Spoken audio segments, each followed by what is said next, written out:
दोस्तों, एक करोड़पति औरत अपने बच्चे को स्कूटी पर बिठाकर एक सब्जी के ठेले पर आती है और वहां जाकर सब्जी वाले से कहती है कि क्या तुम मुझसे शादी करोगे। सब्जी वाला उस औरत की बात सुनकर हैरान रह जाता है। अब चलिए जानते हैं कि आगे इस कहानी में कि आखिर ऐसा क्या होता है जो एक करोड़पति महिला एक सब्जी वाले से शादी करने के लिए तैयार थी। और ये कहानी है एक छोटे से गांव की, जहां पर एक संजय नाम का लड़का रहा करता था। संजय की फैमिली में उसके माँ बाप और सिर्फ वो इकलौता था। माँ बाप बहुत ही गरीब थे और वो अपने बेटे संजय को बहुत ज़्यादा पढ़ाकर किसी अच्छी पोस्ट पर देखना चाहते थे। संजय 10वीं की परीक्षा देता है और उसमें वो टॉप करता है। उसके माता पिता उसकी कामयाबी से बहुत ज़्यादा खुश थे और वो अपने बेटे को बहुत बधाई देते हैं। और वो अपने बेटे से कहते हैं कि हमें पूरी उम्मीद है, पूरा भरोसा है कि तुम आगे भी ऐसे ही पढ़ाई करोगे। संजय की क्लास में एक लड़की थी जिसका नाम था सुनीता। अक्सर वो सुनीता को देखा करता था और सुनीता भी उसे देखा करती थी। और धीरे धीरे समय बीतता रहा। फिर दोनों का फर्स्ट ईयर का साल आता है और संजय ने सुनीता को प्रपोज कर दिया। संजय ने सुनीता से कहा कि मैं तुमसे बहुत प्यार करता हूँ और वो उसे अपना जीवन साथी बनाना चाहता है। सुनीता भी दिल ही दिल में संजय से प्यार करती थी, इसलिए वो भी उसको जवाब देने में ज़रा भी शर्माई नहीं, उसने भी देर नहीं की और वो संजय से कह देती है कि वो भी उससे बेपनाह प्यार करती है, पसंद करती है। सुनीता जो थी दोस्तों, वो एक बहुत ही रईस बाप की औलाद थी। उसके पिता एक बिजनेसमैन थे बड़े और संजय एक छोटे से गरीब परिवार का बेटा था। लेकिन सुनीता ने कभी भी इस चीज़ को नहीं सोचा था और वो संजय से प्यार करती रही। इधर दोनों पढ़ाई के साथ साथ अपने प्यार को भी परवान चढ़ा रहे थे।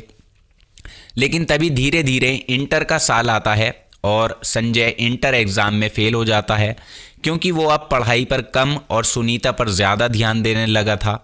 मानो उसने पढ़ाई लिखाई करना जैसे छोड़ ही दी थी। उसके लिए अब एक ही ज़रूरी चीज़ थी और वो थी सुनीता। वो पढ़ाई लिखाई सब कुछ छोड़कर सिर्फ सुनीता पर ध्यान देता और वो ये भूल गया कि उसके माँ बाप की क्या ख्वाहिश थी और वो क्या चाहते हैं। जब सुनीता ने संजय का ये हाल देखा तो उसने संजय से अपने सारे रिश्ते नाते तोड़ दिए। उसने संजय से कहा कि अब वो ग्रेजुएशन के लिए आगे पढ़ने जा रही है अगले कॉलेज में, और वो तो इसी स्कूल में रहेगा, तो इसके बाद अब वो उससे ना मिले और ना ही उससे वो किसी भी तरह का कांटेक्ट करे। संजय को सुनीता की ये बात बेहद बुरी लगी और वो सुनीता को हर तरह से मनाने की कोशिश करता रहा, लेकिन सुनीता नहीं मानी। संजय उससे मिन्नतें करता रहा, उसके आगे हाथ जोड़ता रहा और कहता रहा कि तुम मुझे छोड़कर मत जाओ, मैं तुम्हारे बिना मर जाऊंगा, मैं तुम्हारे बिना कुछ भी नहीं हूँ। मगर सुनीता कुछ और ही सोच रही थी, लेकिन जो वो सोच रही थी वो भी कभी आगे पूरा नहीं हो पाया। ये आपको आगे कहानी में पता चलेगा। अब दोस्तों, सुनीता अपनी पढ़ाई करने के लिए बड़े कॉलेज में एडमिशन ले लेती है और संजय इसी स्कूल में पढ़ा रहता है। हालांकि कुछ ही वक्त के बाद संजय अपनी पढ़ाई भी छोड़ देता है। उसके माँ बाप उसकी ये हालत देखकर बहुत ज़्यादा परेशान हो जाते हैं और वो कई बार उससे पूछते हैं कि बेटा, आखिर ऐसी कौन सी बात है जो तुम हमें बताना नहीं चाह रहे हो? तुमने क्यों अपनी पढ़ाई लिखाई छोड़ दी है? तुम तो पढ़ाई में इतने अच्छे थे और आज तुम्हें क्या हो गया है? उसके पिता उससे समझाते हैं कि बेटा, कोई बात नहीं है, अगर तुम एक साल फेल भी हो गए तो इस तरह हिम्मत नहीं हारते, ऐसा होता रहता है और तुम्हें अपनी पढ़ाई दोबारा से शुरू करनी चाहिए। लेकिन संजय के मन में, दिमाग में कुछ और ही चल रहा था। वो अपने पिता की बात को टाल देता है और फिर दिन और रात सुनीता के ख्यालों में डूबा रहता है और ये बातें उसे परेशान करती रहीं कि आखिरकार सुनीता उसे छोड़कर क्यों गई है। जब टेंशन ज़्यादा बढ़ी और उसका बुरा हाल हो गया, तब वो अपनी सोचों को कम करने के लिए शराब का सहारा लेता है। वो शराब भी पीने लगा, नशा करने लगा और एक दिन वो अपने घर पर शराब पी कर आता है। और इसके बाद जब माता पिता उसे इस हालत में देखते हैं तो वो बहुत ही ज़्यादा परेशान हो जाते हैं, वो रोने लगते हैं और उसके बाप उसे बताते हैं कि देखो बेटा, हमारी सेहत अब ठीक नहीं रहती, तुम्हें अपना ख्याल खुद रखना चाहिए और तुमने ये कितनी गंदी लत कहाँ से सीख ली, कहाँ से पाल ली। ज़िंदगी में अच्छा बुरा सबके साथ होता है, लेकिन कोई इस तरह अपनी ज़िंदगी को बर्बाद नहीं करता। हमारी ख्वाहिश थी, हमारा सपना था कि तुम एक अच्छे इंसान बनोगे, अच्छी पोस्ट पर जाओगे, लेकिन यहाँ तो सब कुछ ही उल्टा हो गया। बेटा अब भी मैं यही सोचता हूँ कि तुम ये सब कुछ छोड़कर एक अच्छे इंसान बनो, एक अच्छी ज़िंदगी जियो। लेकिन दोस्तों उस वक्त संजय बेहद नशे में था। उसके पिता की समझाई हुई कोई भी बात उसकी समझ में नहीं आ रही थी। धीरे धीरे वक्त ऐसे ही गुजरता रहा। उसके पिता के स्वास्थ्य में गिरावट आने लगी और एक दिन संजय को एक बहुत बुरी खबर मिली कि उसके पिता का देहांत हो गया। उसके पिता उसे छोड़कर इस दुनिया से चले गए। संजय को बहुत ज़ोरदार झटका लगा, क्योंकि संजय ने सोचा ही नहीं था कि यूं अचानक उसके पिता उसे छोड़कर चले जाएंगे। उस दिन ही संजय ने सोच लिया कि वो अब अपनी ज़िंदगी को बदलेगा, अब वो सारे बुरे काम छोड़ेगा और अच्छी ज़िंदगी जिएगा। पहले तो वो जॉब के लिए इधर उधर भटकता रहा, लेकिन उसे किसी भी तरह की कोई नौकरी नहीं मिल पाती। और फिर वो ये सोचता है कि इस तरह खाली रहकर कुछ नहीं हो पाएगा, कैसे गुजारा होगा। और उसकी माँ की भी जिम्मेदारी उसी पर आ चुकी थी, और उसने अपनी माँ से भी एक वादा किया था कि मैं आपका पूरी तरह से ख्याल रखूँगा और आपको कोई परेशानी नहीं होगी, और अब मैं वैसा ही बनूंगा जैसे पिताजी चाहते थे। हालांकि अब मैं पढ़ाई लिखाई इस वक्त नहीं कर सकता, आगे नहीं बढ़ सकता। मैं एक अच्छी ज़िंदगी जीकर दिखाऊंगा, एक इज़्ज़त की ज़िंदगी जीकर दिखाऊंगा। और इसी बीच उधर सुनीता की शादी कर दी जाती है। सुनीता की शादी उसके पिता तय कर देते हैं और कुछ ही समय बाद उसकी शादी एक अच्छे रईस इंसान से हो जाती है और संजय दूसरे शहर जाकर एक सब्ज़ी का ठेला लगाकर सब्ज़ी बेचने लगता है।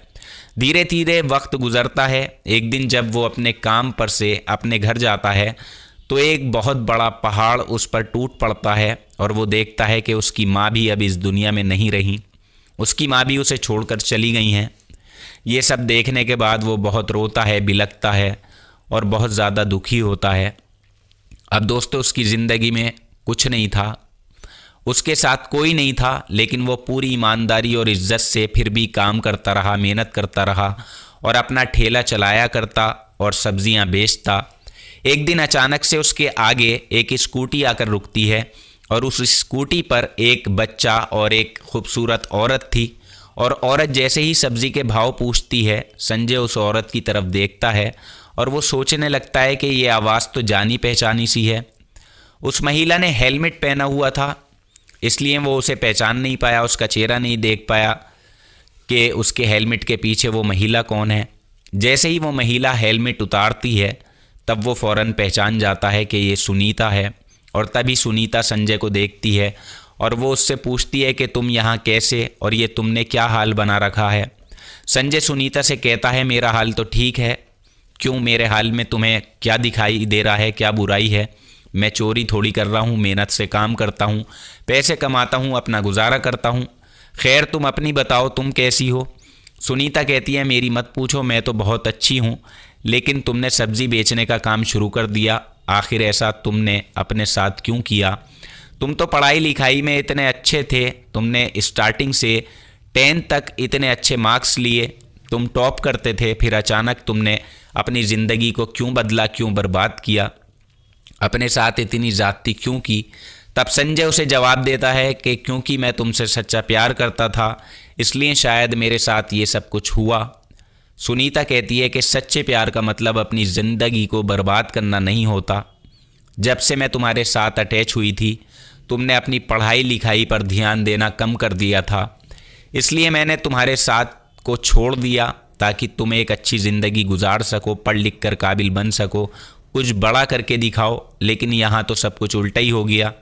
संजय को अफसोस होता है और वो कहता है कि सुनीता तुम एक बार मुझसे ये बात कह तो देती तो मैं तुम्हारी बात मानकर तुमसे कभी बात ना करता और अपने आप को कामयाब करने के लिए ही तुम्हारे सामने आता। दोनों के बीच बहुत सारी बातें हुई, उनके सभी गिले शिकवे दूर हो गए। और तभी सुनीता संजय से कहती है कि क्या तुम मुझसे शादी करोगे? संजय सुनीता की ये बात सुनकर हैरान हो जाता है और वो कहता है कि ये तुम क्या कह रही हो? अब तुम शादीशुदा हो, तुम्हारा एक बेटा है, अब ऐसा कुछ नहीं हो सकता। तुम्हारा पति क्या सोचेगा और क्या कहेगा? वो कहती है कि तुम्हें नहीं पता कि मेरी ज़िंदगी देखने में जितनी अच्छी है, अब मैं उतनी ही ज़्यादा परेशान रहने लगी हूँ, क्योंकि मेरे पति मर चुके हैं और मेरे पति को मरे हुए 2 साल हो गए हैं और मेरे ससुराल में उनके अलावा और कोई भी मौजूद नहीं था। अब मैं बिल्कुल अकेली हो चुकी हूँ और मेरे बेटे की जिम्मेदारी भी मेरे ऊपर ही है। लेकिन एक एक पल बहुत ही डरते हुए मेरा कटता है कि ना जाने कब कौन मेरी ज़िंदगी में आकर सब कुछ तहस नहस कर देगा। इसलिए मैं चाहती हूँ संजय कि तुम भी मुझसे प्यार करते थे और मैं भी तुमसे प्यार करती हूँ, तो क्यों ना हम फिर से एक हो जाएं और मेरे बेटे को एक बाप का प्यार मिल जाएगा। ये सारी बातें सुनकर संजय सोचने लगता है और उसके बाद कहता है कि अगर ऐसी बात है तो मैं तुमसे शादी करने के लिए तैयार हूँ सुनीता, लेकिन डर है तो सिर्फ समाज का कि दुनिया वाले तुम पर ताने मारेंगे, उल्टी सीधी बातें सुनाएंगे। सुनीता कहती है कि मुझे दुनिया से कुछ नहीं लेना, मैंने अब तक की ज़िंदगी बहुत डर डर के काटी है। अब मैं आगे की ज़िंदगी तुम्हारे साथ एक नई ज़िंदगी जीना शुरू करूँगी, यही चाहती हूँ।